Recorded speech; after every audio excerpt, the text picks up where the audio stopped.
तेरा एक की बनकर रह ले बहन चौदह। जिंदगी बहुत लंबी चौड़ी पड़ी है।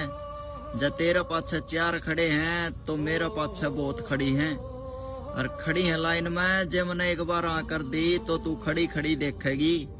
या तेरी जवानी 4 दिन की है, जब यो तेरा हुसन डल जाएगा। जब नू बता मैंने किसके जाकर बैठेगी और देखेगी फिर सपने घर बसाण के।